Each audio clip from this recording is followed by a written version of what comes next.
A very pleasant day to you and welcome to the news on Niger Delta Television. I am George Ameli. Thanks for joining us. On the highlights, Governor Diri orders investigation into the killing of Daniel Ayama. NDDC assures security agencies of collaboration and support on developmental projects. Plus, World 100 meters hurdles champion Toby Amuson sets new record in Morocco. Details of the news. Bayelsa State Governor Senator Doye Diri has urged youths of the state not to allow life challenges deprive them of opportunities to positively impact society and fulfill their destinies. Senator Diri gave the charge at separate civic receptions in Yanagwa held in honor of two illustrious sons of the state, Assistant Inspector General of Police AIG Abraham Thomas Ako and Comrade Clinton Ikpitibo, who was recently elected as the National Secretary of the Nigerian Union of Teachers, NUT. Senator Diri, represented by his deputy, Senator Lawrence Erujakpo, congratulated the new AIG Thomas Ako for the achievement, which he noted should serve as a source of inspiration to the younger generation to excel in their endeavors.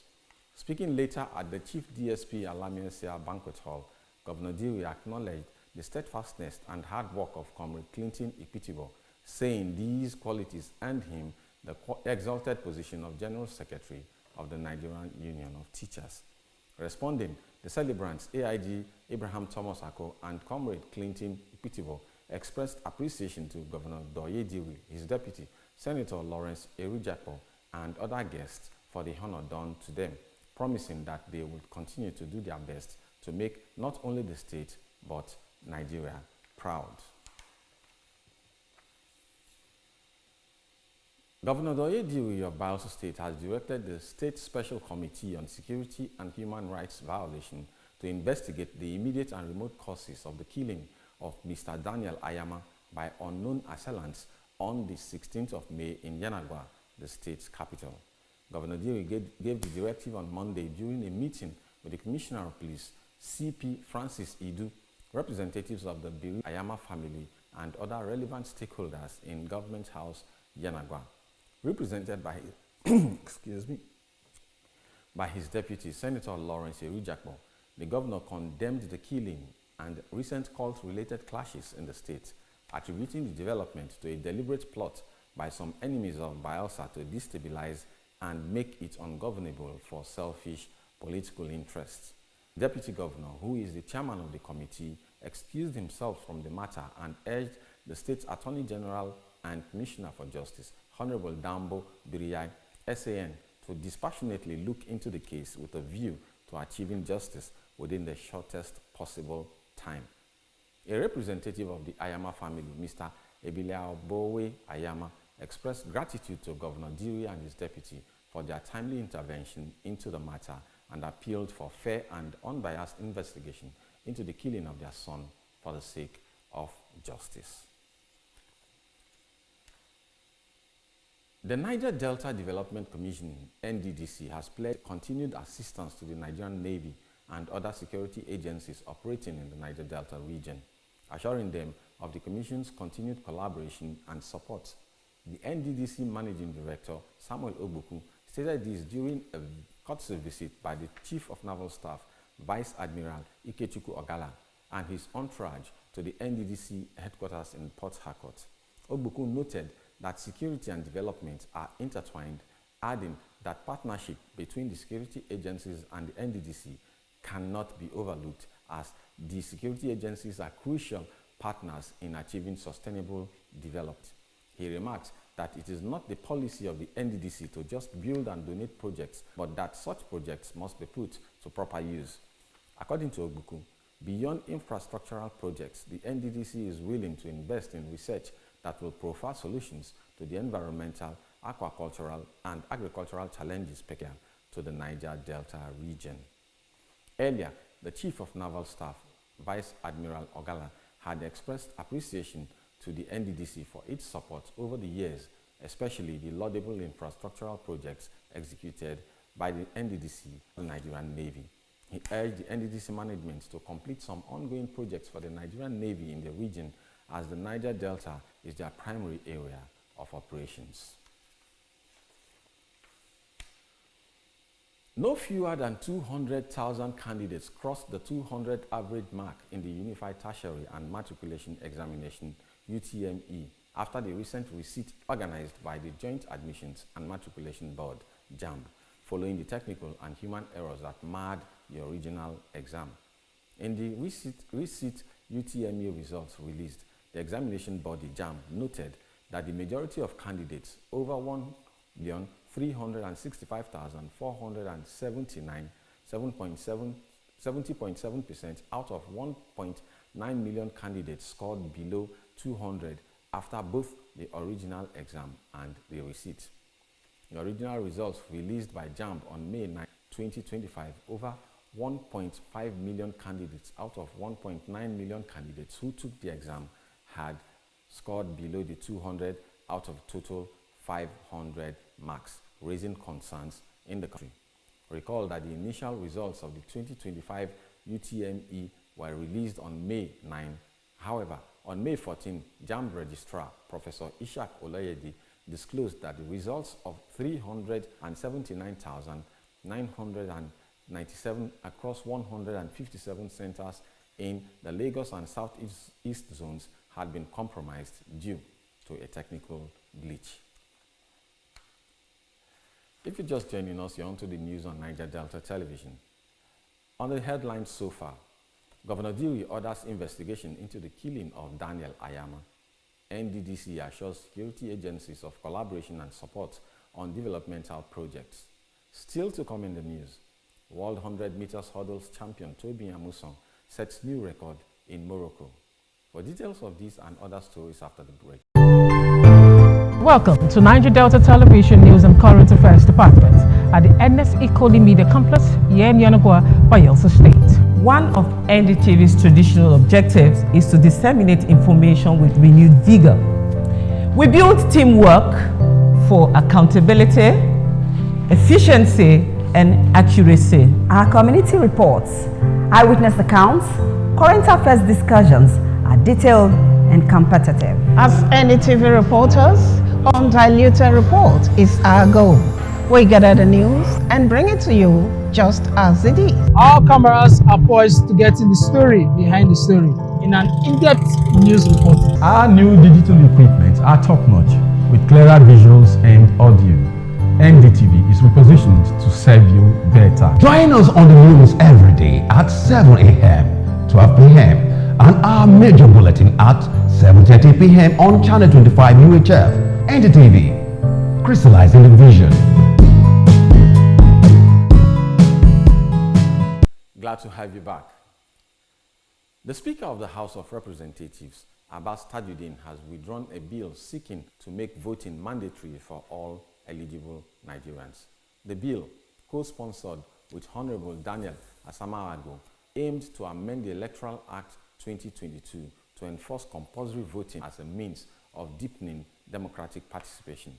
In a statement issued Monday by his special advisor on media and publicity, Musa Abdullahi Krishi, the Speaker said the decision followed extensive consultations with a broad spectrum of stakeholders across the country.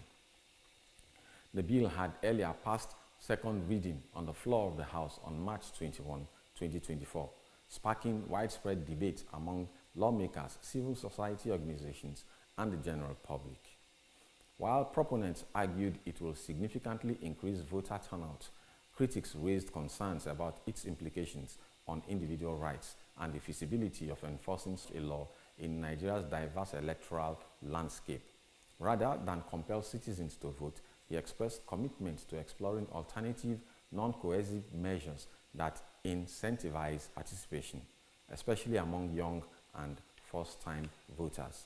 The bill had drawn a mix of reactions from Nigerians who called for sustained efforts to address the root causes of voter apathy, including electoral violence, lack of trust in the system, and logistical challenges on election days. Nollywood actor Godwin Najeke has been hospitalized after an incident involving his colleague Zubi Michael at a movie location. For details of the report and more in entertainment news, here is Divine Kelly. Actor Godwin Nnadikwe has been hospitalized after a disturbing incident on a movie set with his colleague Zubi Michael. According to Godwin, during filming, Zubi kicked him in the chest, which wasn't part of the script or directed by the filmmaker. It was gathered that this unexpected action caused Godwin serious pain and led to internal bleeding, requiring hospitalization and treatment. In an Instagram post, Godwin shared details about his incident, emphasizing that his intention wasn't to call out Zubi, but to raise awareness about the importance of society on movie sets. He stressed the need for sticking to the script and ensuring everyone's safety and well-being during filming, especially when working without insurance policies or readily available first aid.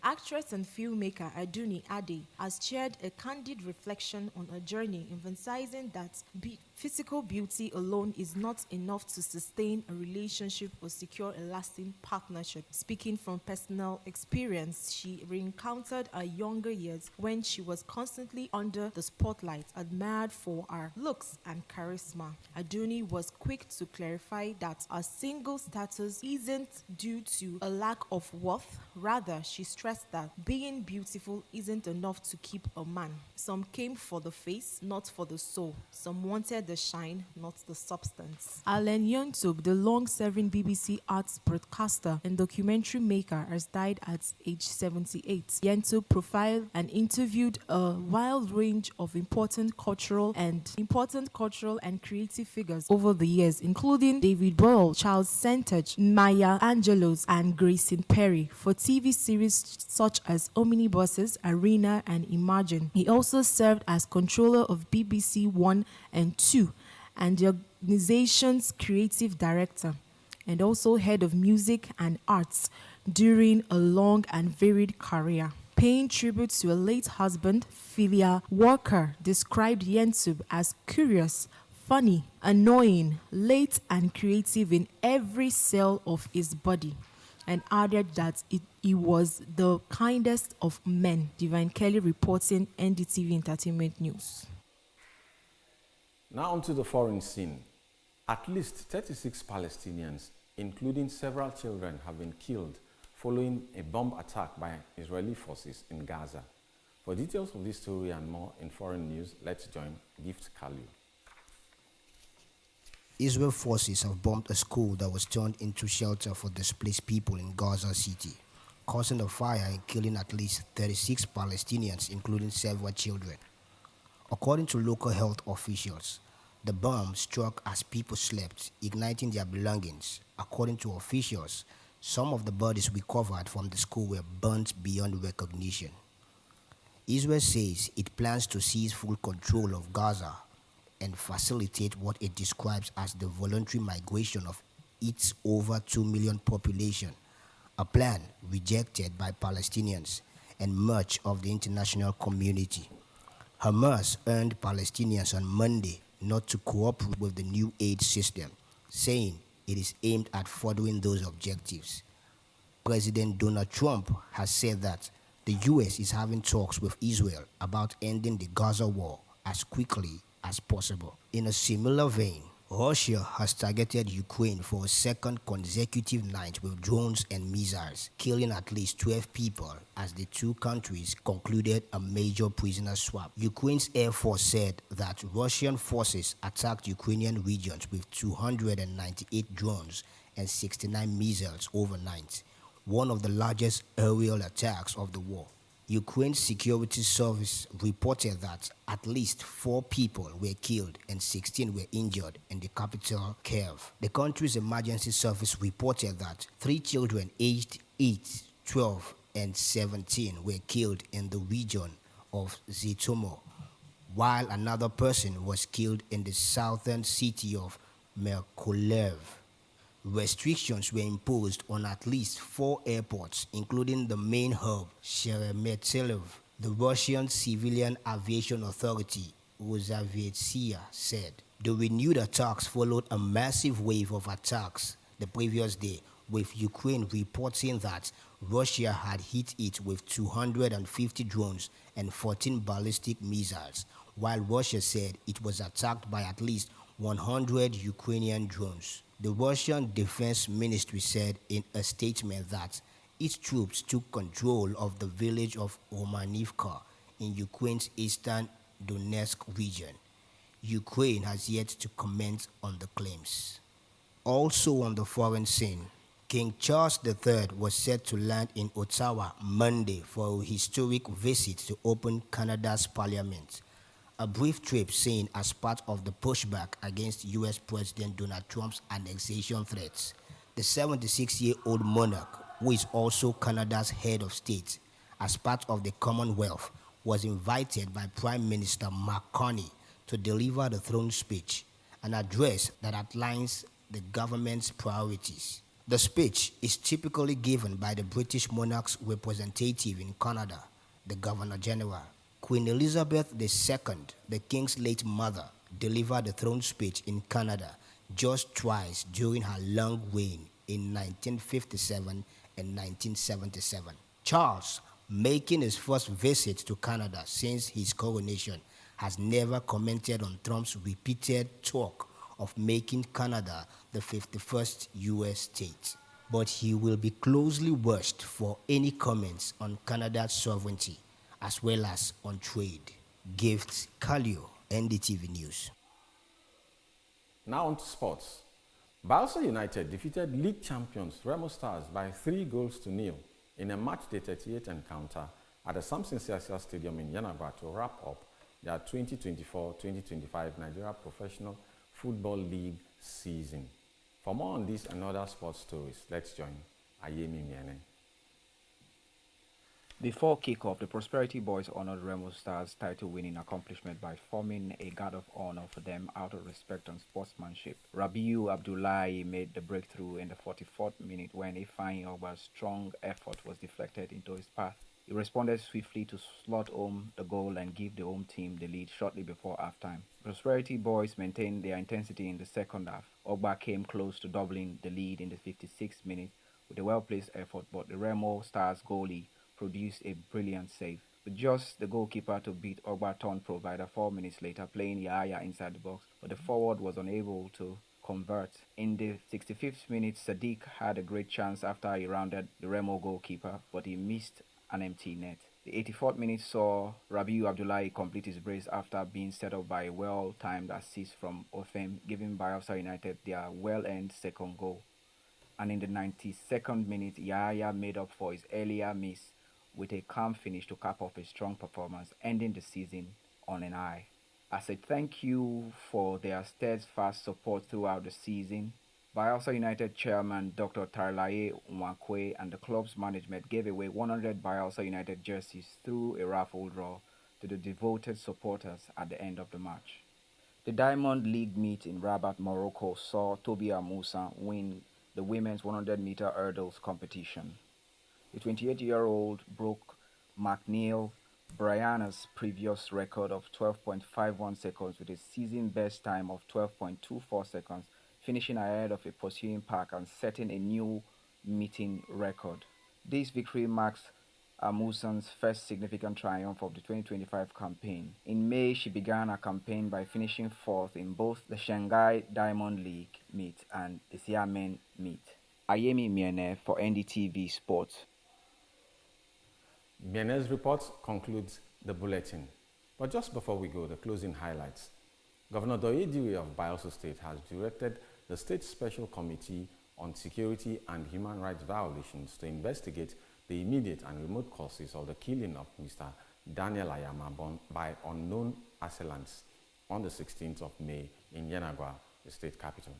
We also brought to you a report that the Niger Delta Development Commission, NDDC, has pledged continued assistance to the Nigerian Navy and other security agencies operating in the Niger Delta region, assuring them of the Commission's continued collaboration and support. And finally in the news, Bielsa United defeated league champions Remo Stars by 3-0 in a match day 38 encounter at the Samson Siasia Stadium in Yenagoa to wrap up their 2024-2025 Nigeria Premier Football League season. That's the news.